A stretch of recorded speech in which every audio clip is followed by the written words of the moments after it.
Glória a Deus. Marcos capítulo 4, versículo de número 35, diz assim a palavra do Senhor. Naquele dia, sendo já tarde, disse-lhe Jesus: passemos para a outra margem.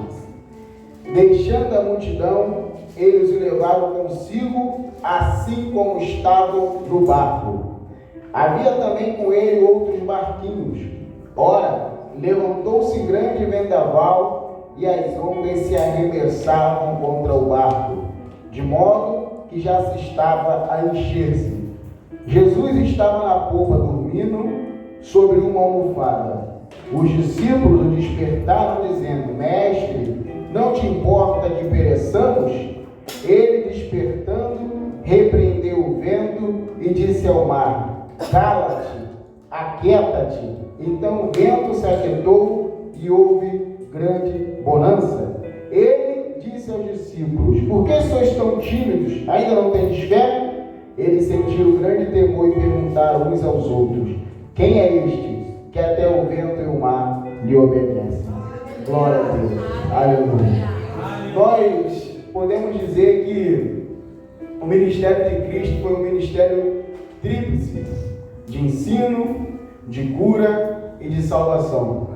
Jesus, enquanto esteve aqui, ele ensinou. Jesus, enquanto esteve aqui, ele curou. Jesus, enquanto esteve aqui, ele salvou. E ele ensina até hoje, ele cura até hoje e ele salva até hoje, irmão. E nessa caminhada de Jesus com os seus discípulos, nós vemos que ele dá agora uma ordem aos discípulos para irem a outra margem do mar da Galileia. Jesus, ele tem o intuito de ir para o outro lado da margem para continuar o seu ministério. Aqui desse lado ele ensinou, mas do outro lado tinha uma libertação, uma salvação para ele realizar. Então, entre o ensino e a libertação, a salvação, tem aqui uma tempestade. Entre um lado da margem com Jesus e o outro lado da margem com Jesus, os discípulos enfrentam uma tempestade.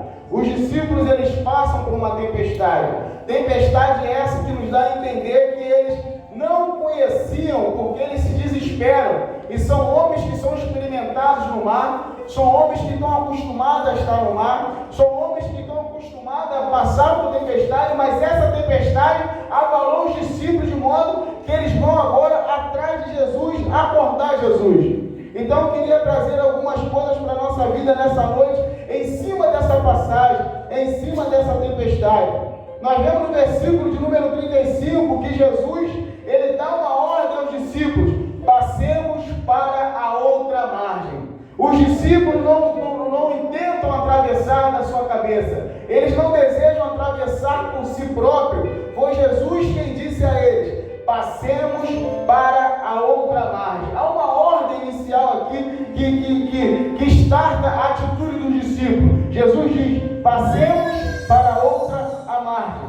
E os discípulos, deixando a multidão, diz Marcos que eles levaram Jesus consigo no barco, e ele dá um detalhe: assim como estava, levou eles no barco. Assim como estava no barco, o levaram. E diz a Bíblia que havia também com eles outros barquinhos. Então, a primeira coisa que eu quero destacar aqui é que Marcos, ele fala para nós que eles levaram Jesus no barco. Mas para levar Jesus no barco, no versículo de número 36, diz que eles deixaram a multidão. Eles deixaram a multidão e levaram consigo no barco Jesus. Eu entendo que no barco da nossa vida não dá para ter Jesus e a multidão. Ou fica a multidão ou fica Jesus. Os dois não têm espaço, porque o barco tem um espaço limitado. Então nós temos que fazer escolha o que nós vamos carregar no barco da nossa vida. Se é Jesus ou se é multidão de coisas que nos atrapalham, multidão de coisas que nos afastam de Jesus. Essa passagem me lembra de Zaqueu, pois Zaqueu, ele tem um desejo de ver Jesus, mas tem uma multidão que o atrapalha. E diz a Bíblia que ele deixa para trás a multidão, porque ele passa à frente da multidão para que ele pudesse ver Jesus. Então é uma noite que nós tomamos uma decisão de escolhermos o que estará no barco da nossa vida: Jesus ou a multidão de pecado, Jesus ou a multidão de decisões erradas que nos afastam de Deus, Jesus ou a multidão de desejos nossos que são contrários às vontades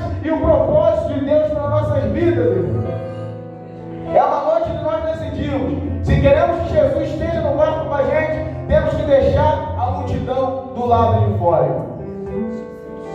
E ainda no mesmo versículo, ele diz que levaram Jesus consigo assim como estava. Eu entendo que eles não deram tempo de Jesus talvez se arrumar, não deram tempo se Jesus estivesse sem sandália, calçar sandália, não deram tempo para outro tipo de ação, senão do jeito que está Jesus, nós vamos. Do jeito que está, nós vamos atravessar. É para ir? Vamos agora. Não dá mais tempo, como a irmã Lúcia falou, a obreira Lúcia falou, de nós deixarmos para depois o que tem que ser feito com Jesus hoje, irmão. Não dá mais tempo, é para ir para o outro lado, do jeito mesmo que está, nós vamos, Jesus. Do jeito que eu vou te obedecer, Jesus. Do jeito que está, eu vou atender a sua voz. Eu não vou esperar alguma coisa a mais acontecer, não. Depois, talvez, que eu me formar, eu obedeço Jesus. Depois, talvez, que eu me casar, eu obedeço Jesus. Depois, talvez, que eu arrumar um emprego, as coisas vão ficar mais fáceis para mim, eu obedeço a Jesus. Não, é assim como está, é do jeito que está, é hoje, é agora. É o momento, é esse, ouviu a ordem, ouviu o chamado, obedeça. Siga logo Jesus e vamos para outra margem, irmão. Quando nós falamos de ir para a outra margem, nós estamos falando de mudar de nível, irmão. De um lado de cá, tem algumas coisas que do lado de lá não terá. Então Jesus está nos convidando a trocar de margem, a mudar de nível. Mas Ele diz, essa mudança virá, mas eu estarei com vocês dentro do barco. Eu tenho interesse de caminhar com vocês nesse barco. Eu tenho interesse de estar com vocês nessa trajetória da vida, nessa caminhada da vida, nessa travessia. Eu tenho interesse de estar com vocês. Então Ele não diz, vamos para o outro lado, mas Ele diz, passemos para outra margem. Ele quer estar conosco. É desejo de Cristo, irmão, estar conosco. Nós que às vezes não queremos estar com Ele. Somos nós que às vezes, através das nossas escolhas, através das nossas decisões, através dos nossos caminhos, que deixamos Jesus aqui desse lado e falamos, eu vou seguir sozinho. Mas Jesus diz, passemos. E Jesus e os discípulos obedecem. E Marcos é bem claro que diz que levaram ele consigo assim como estava. E agora eles estão atravessando o mar da Galileia. Eles estão fazendo a travessia que foi oriunda da decisão de Jesus. A travessia não partiu deles, a travessia partiu de Jesus. A caminhada não partiu deles, a caminhada partiu de Jesus. E agora eles estão caminhando, estão atravessando, e diz no versículo de número 37, que levantou-se um grande vendaval, e as ondas arremessaram contra o barco, de modo que já ia a encher-se de água. De modo que já ia a encher-se. Houve uma tempestade na travessia, e as ondas balançavam o barco. Eu vejo que essas ondas, elas começam se elas vêm contra o barco de um lado, elas vão arremessar o barco do lado oposto. Se elas vêm para o barco desse lado, elas arremessam o barco para o lado oposto. Se ela vem para frente, ela joga o barco para trás. Se ela vem para trás, ela vai jogar o barco para frente. A função dessas ondas era saculejar, era balançar o barco, irmão. Quem já andou de barco na travessia para pavimentar bem, sabe que quando começa ali, a coisa balança, vai assim. Então a função do barco, da onda era balançar o barco, de modo que as coisas que estavam dentro ia dar uma saculejada, de modo que causou espanto nos discípulos. E nós não entendemos às vezes porque o barco da nossa vida balança, de modo a nos causar espanto, é porque Jesus está permitido, para que nós possamos passar a perceber algumas coisas que nós não percebíamos antes com Ele. Por que eu estou falando isso? Porque diz no versículo 38, que Jesus estava na popa dormindo numa almofada e os discípulos os despertaram. Interessante que o que fez os discípulos despertarem Jesus foi as ondas que balançaram o barco. Eles perceberam que Jesus estava dormindo porque as ondas balançaram o barco. Então Jesus permite que as ondas balancem o nosso barco para começarmos a perceber coisas em Jesus que, se não fossem as ondas, nós não teríamos percebido, irmão. Porque ia dar uma travessia tranquila, ia dar uma travessia agradável. Então Jesus permite que venham as ondas para que nós venhamos a incomodá-lo. Jesus, ele deseja ser incomodado mesmo por nós, pelas nossas orações, pelos nossos pedidos, pelas nossas petições. Só que se nós estivermos confortáveis, nós faremos apenas aquela oração matinal, aquela oração dominical, e não iremos mais incomodar, perturbar, falar com ele a todo tempo. Vamos deixar que ele fique em silêncio. E eu acho interessante aqui que passarmos uma travessia com Jesus dormindo deve ser muito difícil, porque o termo dormindo aqui diz que ele estava em silêncio. E dormindo, nós estamos em silêncio. A não ser eu, algum mais aqui ronque, não está em silêncio. Mas dormindo você está em silêncio. E deve ser pavoroso você atravessar uma tempestade com Jesus em silêncio. Jesus sem falar nada. Mas às vezes o silêncio dele é proposital, para que você venha incomodado e perguntar: por que dorme, Senhor? Por que tu está em silêncio? O Senhor não está percebendo o que eu estou passando? O Senhor não está vendo? Ou melhor, não te incomodas isso que eu passo? O Senhor diz que o Senhor morreu por mim, o Senhor diz que o Senhor deu a vida por mim, mas quem dá a vida vai deixar morrer na tempestade? Então os discípulos perceberam que aquele que diz que dá a vida pelos seus amigos é aquele que vai manter a vida dos amigos quando passar uma tempestade. Eles perceberam que Jesus diz: eu dou a minha vida por vocês, vocês são meus amigos, e aquele que diz que morre por mim, ele me preserva quando as tempestades chegam, irmão. Então elas chegam para nós conhecermos aspectos de Jesus, que se ela não chegasse, nós não iríamos conhecer, irmão. A onda ela balança o nosso barco, não é para nos humilhar, para nós acharmos que ele vai virar no meio do mar, não. É Jesus permitindo, nos damos coleção de experiências com ele, irmão. Porque até o momento os discípulos estão ouvindo Jesus ensinar, mas agora eles vão perceber que ele tem domínio sobre as forças da natureza. E a Bíblia diz que ele estava dormindo sobre uma almofada, e os discípulos o despertaram, dizendo: mestre, não te importa que pereçamos? Foi uma pergunta. Não se importa, Senhor, o nosso estado de vida para o Senhor? Não se importa a situação que nós estamos passando? Porque nós só estamos aqui porque nós resolvemos seguir a tua ordem. Foi o Senhor que falou: passemos para outra margem. Irmãos, como eu disse aqui sobre Davi acerca do gigante, eu repito aqui sobre a tempestade. Tempestade também vem na vida de quem obedece a palavra de Deus, irmão. Às vezes nós pensamos que tempestade é sinônimo de desobediência. Aí a pessoa vai dizer: Senhor, mas eu tenho seguido a tua palavra, embora não seja perfeito, porque é perfeito só o Senhor, mas eu tenho sido justo diante do Senhor no sentido de crer na tua palavra, tentar viver a tua palavra, praticar a tua palavra, obedecer a tua palavra, atender o teu chamado, e agora eu passo por esse tipo de tempestade no meio da caminhada, Senhor. Mas eu quero te dizer nessa noite que tempestade vem para quem obedece o chamado em Cristo também. Se eles tivessem ficado na zona deles de conforto, do lado de cá, eles não passariam pela tempestade. Mas os heróis da fé, eles não foram gerados na zona de conforto, eles foram gerados na zona de conflito, irmão. Onde você tem que botar em prática aquilo que você crê. Onde aquilo que você crê vai de encontro, de confronto com aquilo que você está vendo. Você está vendo algo e você vai reagir como? Ou é com aquilo que eu creio, ou não é com aquilo que eu creio. Se não é com aquilo que eu creio, é com as minhas forças. Mas com as minhas forças, eu não vou conseguir sair dessa situação. Com as forças deles, eles não sairiam dessa situação. Não é à toa que eles chegam e falam: Senhor Jesus, não te importa que pereçamos? Então Jesus está permitindo que venha algo sobre a sua capacidade. Aleluia. Para você entender que Ele permite, para que Ele venha ser a solução da sua vida.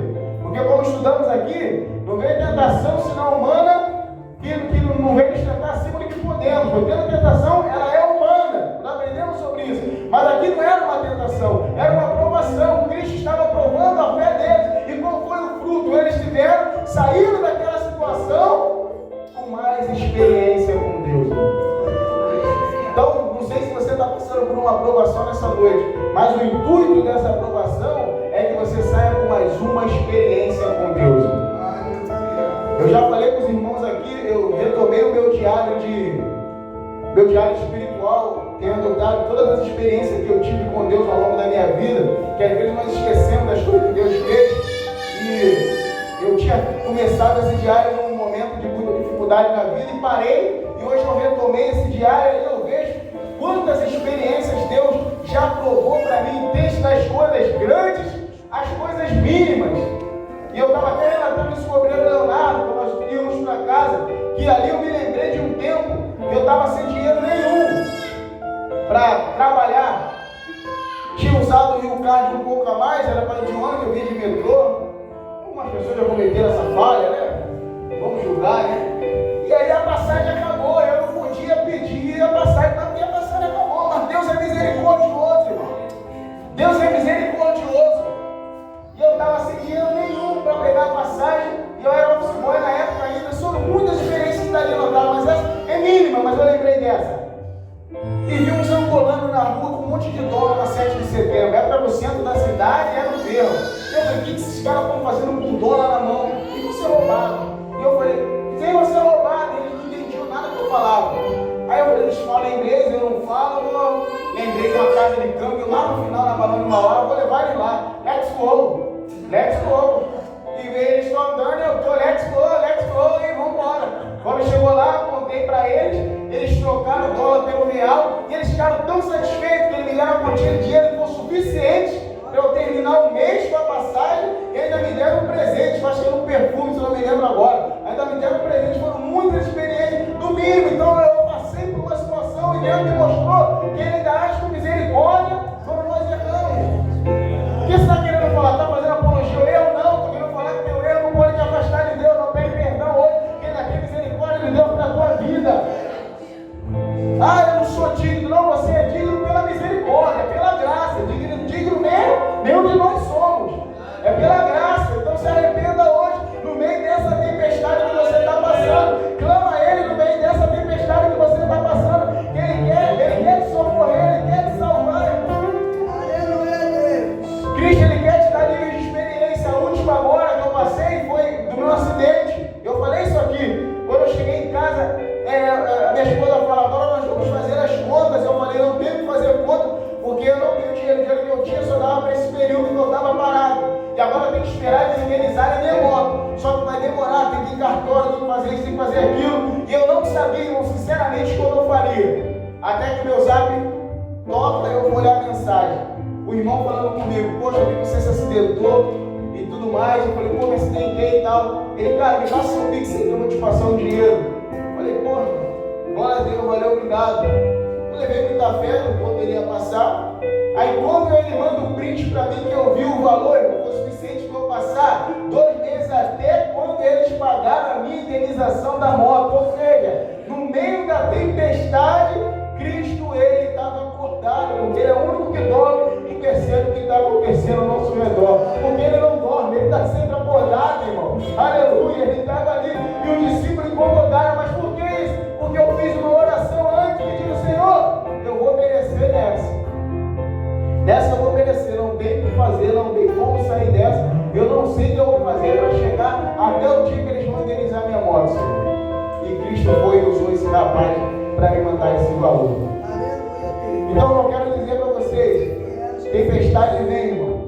Se você quer seguir a palavra de Deus, não importa o que você fez anteriormente, se você se arrepender e seguir o chamado de Cristo, Ele vai te honrar. Tempestades virão, mas Ele vai te honrar no meio dessa tempestade.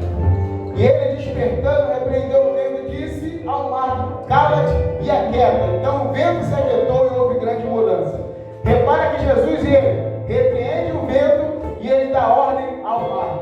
Jesus, ele sabe como agir para cada tipo de problema da nossa vida. Ele dá uma ordem ao vento e ele repreende ao mar. Ele dá uma ordem ao vento e ele repreende ao mar. Ele repreendeu o vento, perdão, e ele deu uma ordem ao mar.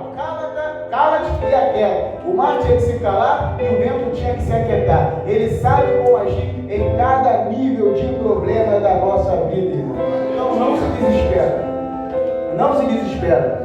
Essa tempestade está aí, deixa ela estar.